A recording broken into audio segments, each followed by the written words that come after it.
Also tonight, it is 7 hours and counting until the state budget deadline. And the teacher evaluation issue is at the center of the debate. News 4's George Rickard has the latest now. George? Well, I just got off the phone with one of the governor's spokesmen. It looks like all local school districts will see an increase in state funding, but the governor wants to tie it to more accountability for teachers successfully teaching to those state tests. The governor is proposing that teachers could now be evaluated not only based on state tests, but also on a locally administered test, if a district approved its own. Any teacher who is approved to perform poorly in class could not reach tenure, regardless of how the class performs on a state test.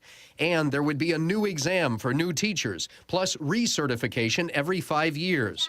All the changes would be linked to increases in state aid funding. So now the governor has the money, and instead of just giving the money where it is needed to the students and to the schools to help public schools, he is trying to link a reform that is not valid just to get at teachers, to prove a point. Teachers have been lobbying against the Regents testing and the way it's linked to evaluations. They say teaching for the state tests has taken away all creativity for teachers. And they say there are so many other barriers to learning, like socioeconomics. I mean, I didn't realize these problems until I started working in a Buffalo public school 15 years ago.